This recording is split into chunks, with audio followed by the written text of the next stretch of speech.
Welcome to the deep dive. Today we're going deep into the didgeridoo, the acoustics of the didgeridoo. Okay. You've sent us some really interesting material on the physics and design considerations, going way beyond just the cultural aspects. It's true. The didgeridoo's simple appearance can be deceptive. Right. There's a whole world of complex acoustics going on inside that tube. Yeah, and to help us navigate that world, we have an expert in acoustics with us who can break it all down. Happy to. So I'm especially interested in how this all translates into actionable insights, for actually building a didgeridoo. Absolutely. Okay, so the source you provided is an excerpt from La progettazione del Didgeridoo, a book in Italian by Andrea Ferroni, who really seems to bridge this gap between traditional craftsmanship and modern engineering principles. Ferroni's work is fascinating because he approaches the didgeridoo from both a cultural and a scientific perspective. Yeah. He doesn't just describe how it's made. He delves into why certain design choices result in specific sounds. Yeah, the book starts with kind of a review of sound itself, Right. which I thought was really interesting, just how he emphasized that sound is ultimately about pressure waves traveling through a medium. That's the foundation, and the medium matters. Right. Think about the classic movie scene where someone puts their ear to the railroad tracks to hear if a train is coming. Oh, yeah. Sound travels much faster through steel than through air. That's a great point. I guess we take that for granted, but Right. the didgeridoo is all about manipulating those pressure waves within the instrument. Exactly. Ferroni then goes on to explain how those pressure waves interact with the shape of the didgeridoo to create resonance, Okay. which is key to its unique sound. So it's not just blowing air through a tube. Right. The shape is actually amplifying specific frequencies. Right, and that's where things get interesting. Okay. A perfectly cylindrical didgeridoo, meaning it has the same diameter throughout its length, produces a different set of harmonics compared to a conical didgeridoo, which gradually widens from the mouthpiece to the bell. Okay. Let's unpack that a bit. We hear about harmonics a lot, but what are they really and why do they matter for the didgeridoo? Think of it like this. Every note you hear on a didgeridoo, or any instrument for that matter, is actually made up of multiple sound waves blended together. Okay. The lowest frequency is what determines the pitch, Right. but it's those higher frequencies, the harmonics, Okay. that give the sound its unique color or timbre. So a cylindrical didgeridoo and a conical didgeridoo might play the same note, Right. but they'll sound different because of the harmonics they emphasize. Precisely.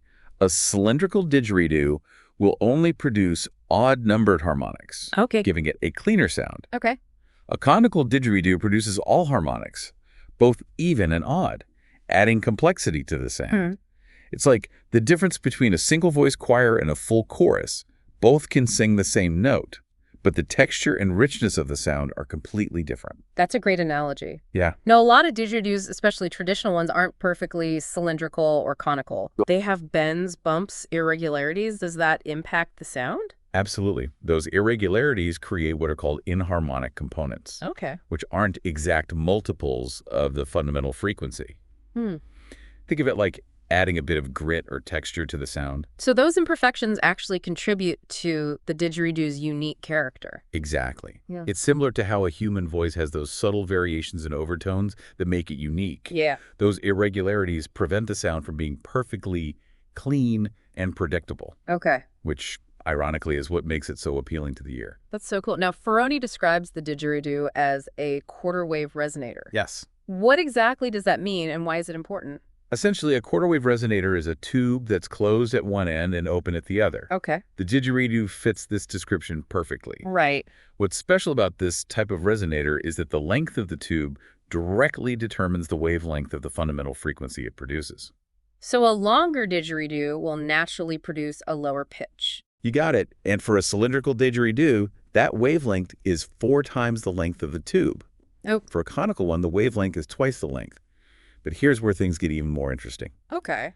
The player's mouth actually acts as a secondary resonator, Oh, wow. further influencing the sound. So it's not just about blowing air. The player is actively shaping the sound with their mouth. Precisely. The didgeridoo itself sets the stage with its natural resonances. But the player's embouchure tongue position and vocal techniques Right. all interact with those resonances to create the final sound. Wow. This dynamic interplay that makes the didgeridoo such a fascinating instrument. I'm starting to see how much more there is to the didgeridoo than meets the eye. Or ear, I should say. And we've only just scratched the surface. Yeah. Ferroni goes on to analyze various design elements in detail, Okay. like length, diameter, bell shape, and even the material itself. Okay, let's dive into those next.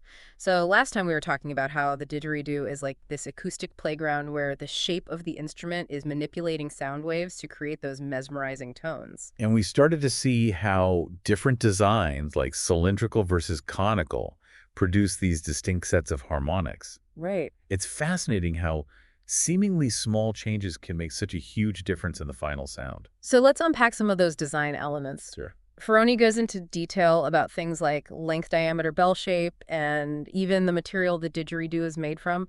I'm really curious to see how those translate into real-world acoustical effects. Let's start with something you mentioned earlier, those irregularities and bends you often see in didgeridoos. Ferroni actually debunked the common belief that these drastically change the sound, while they don't significantly impact the fundamental frequency or pitch.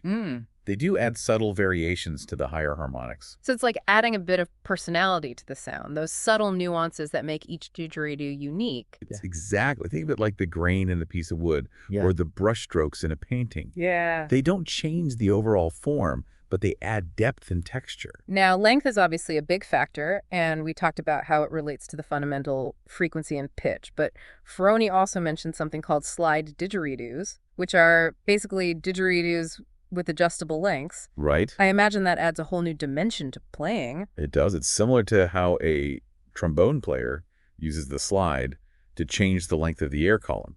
Right. And produce different pitches. A skilled didgeridoo player can use a slide to create all sorts of interesting effects like gliding between notes and emphasizing specific harmonics. So it's not just about the initial design, it's also about how the player interacts with the instrument to further shape the sound. Right, and it highlights the importance of understanding how those pressure waves behave inside the didgeridoo down. Ferroni even mentions a didgeridoo designed with keys, like a saxophone, by an innovator named Dr. Didge. It wasn't widely adopted, but it shows that people are always experimenting with new ways to expand the didgeridoo's sonic possibilities. That's so cool. It makes you wonder what other crazy didgeridoo designs are out there or waiting to be discovered. Now let's move on to diameter, which I think is where things get really interesting. Ferroni talks about how constrictions and chambers, those narrowed and widened sections within the didgeridoo, can be used to sculpt the sound. He calls the narrowed sections strictions. What's the acoustical impact of those? Imagine you're squeezing a garden hose. What happens? The water pressure increases at the point where you're squeezing. Exactly. A striction in the didgeridoo has a similar effect on the air pressure. It's like a bottleneck for those sound waves. Okay. Creating a localized increase in pressure, which emphasizes certain frequencies. It's like giving a specific set of harmonics a boost. So strategically placed strictions can be used to shape the didgeridoo's timbre. Precisely. And then you have the chambers with the widened sections. Those act as resonating spaces within the didgeridoo, almost like little echo chambers. So it's like having multiple resonators within a single instrument. Exactly. And these chambers can add a lot of depth and richness to the sound. They can amplify certain frequencies, creating a more resonant and powerful tone. I can see how this starts to get really complex. Yeah. You have the overall shape of the didgeridoo, the length, and then these intricate combinations of strictions and chambers. It's like an acoustic puzzle, and that's what makes didgeridoo design so fascinating. Right. You can experiment with different arrangements of constrictions and chambers to create specific sonic characteristics. So it's not just about making a tube, it's about sculpting the sound waves within that tube. That's a great way to put it. Ferroni even compares it to sculpture, and he uses some pretty sophisticated software to simulate how sound waves behave within these complex shapes. So he's basically creating virtual didgeridoos and testing them out in a digital environment? Right. He uses a program called Actran to model different designs and analyze their acoustic properties. Okay. This allows him to really see how those pressure waves are being reflected and diffracted within the instrument. That sounds incredibly powerful. I imagine that kind of analysis could really help didgeridoo makers fine-tune their designs and create instruments with very specific sound qualities. Absolutely. And it allows you to experiment with different combinations of strictions and chambers without having to physically build each one. It takes a lot of the guesswork out of the design process. Now, we can't forget about the bell that flared opening at the end of the didgeridoo. It seems like it would play a significant role in shaping the sound as well. It does, and there are different philosophies about bell design. Some makers prefer cylindrical bells, which maintain the same diameter as the didgeridoo's body. Okay. Others prefer conical bells, which gradually widen. What's the difference in terms of the sound? A cylindrical bell tends to produce a more focused sound, projecting the sound waves straight out, like a spotlight. Okay. A conical bell creates a more dispersed sound, spreading out in a wider arc, like a floodlight. That's a great analogy. So it's about choosing the right type of bell for the desired effect? Exactly. And just like with everything else, the size of the bell matters too. Right. It needs to be proportional to the overall length and design of the didgeridoo. Ferroni also talks about the material the didgeridoo is made from. There are so many different types of wood used: eucalyptus, bamboo, hardwood. Does the material itself really have a significant impact on the sound? You might be surprised to learn that Ferroni's research actually challenges the common belief that the type of wood dramatically affects the sound. Really, I always thought the wood was a crucial part of the didgeridoo's sonic identity. It's understandable why people think that, especially since traditional didgeridoos are often made from specific types of wood found in particular regions. But what Ferroni found is that the dominant factor is the shape and size of the internal air column. Okay. The material itself plays a much smaller role than most people think. That's fascinating. So what does matter about the material? The most important factor is the porosity of the material, meaning how many tiny holes or spaces it has. Why does that matter? Well, those tiny spaces can affect how much of the higher frequencies get absorbed. A process called damping, a more porous material, will absorb more high frequencies, resulting in a warmer, less bright sound. A denser material will reflect those high frequencies, creating a brighter, more articulate sound. So it's not about the type of wood itself, but rather its structure and how it interacts with those sound waves. Exactly. Ferroni emphasizes that the vibrations of the didgeridoo's walls themselves have a negligible impact on the sound. It's primarily about how those walls shape and contain the vibrating air column inside. That's a pretty big myth debunked. So if I were to make a didgeridoo out of, say, PVC pipe, would it still sound like a didgeridoo? It might surprise you, but yes, it could. Okay. As long as the internal shape and dimensions are correct, a PVC didgeridoo could produce a very similar sound to one made from wood. Wow. Of course, there are other factors to consider, like the feel of the material and the cultural significance of using natural materials. Right. But from a purely acoustic standpoint, the material itself is less important than we might think. That really changes my perspective on didgeridoo design. It's incredible how much science is packed into this seemingly simple instrument. And we haven't even talked about the actual construction techniques. Yeah. Yet Ferroni goes into detail about everything from traditional hand-carving methods to modern approaches using CNC machines. Okay, let's dive into that next. I'm really curious to see how these different approaches impact the final instrument. So we've covered a lot of ground in our didgeridoo deep dive. We've gone from the basics of sound waves to some pretty complex concepts like structures and chambers. Yeah. And that surprising truth about the material's role. It's amazing how much science and ingenuity are packed into an instrument that on the surface seems so simple. Ferroni's book really challenges some common assumptions about didgeridoo design, and I'm particularly struck by how he uses both traditional knowledge and modern technology to really understand this instrument. Yeah. He even talks about using CNC machines to create didgeridoos with incredibly precise shapes. That's what I find so fascinating about Ferroni's approach. He doesn't shy away from modern techniques, but he also deeply respects the traditional craftsmanship that has been passed down for generations.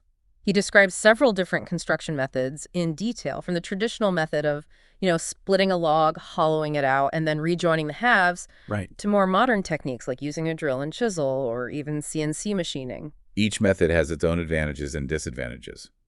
Hand carving allows for more organic shapes and a tactile connection to the material, Sure. but it requires a high level of skill and can be quite time-consuming.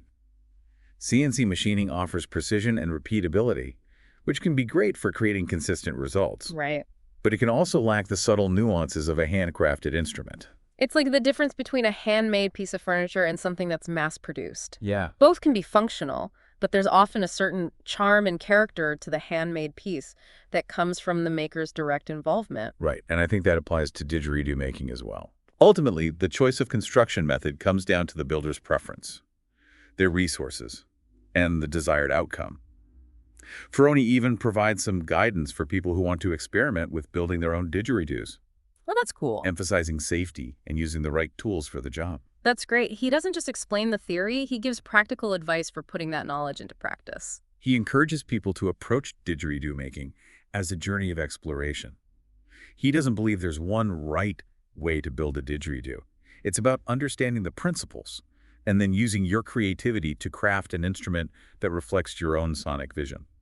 Now, throughout the book, Ferroni emphasizes the importance of the player in shaping the didgeridoo's sound. It's not just about the instrument itself, it's about how the player interacts with it to create the music. Absolutely. We touched on this earlier when we talked about the player's mouth acting as a secondary resonator, but Ferroni goes even deeper, explaining how subtle changes in embouchure, tongue position, and vocal techniques can drastically alter the didgeridoo sound. So it's like the didgeridoo provides the raw materials, and the player acts as a sculptor, shaping those sounds into something truly unique and expressive. That's a beautiful way to put it. And it highlights the collaborative nature of the didgeridoo. It's a partnership between the maker and the player, each contributing to the final sound. Ferroni encourages players to experiment and explore the full range of possibilities, pushing the boundaries of what's considered traditional didgeridoo playing. You know, looking up. He even analyzes the playing styles of different cultures and how they've influenced the evolution of the instrument. It's a reminder that the didgeridoo is a living instrument constantly evolving and adapting. It has a rich history and deep cultural significance, but it's also an instrument that's open to new ideas and interpretations. That sense of ongoing evolution and experimentation is what makes the didgeridoo so exciting to me.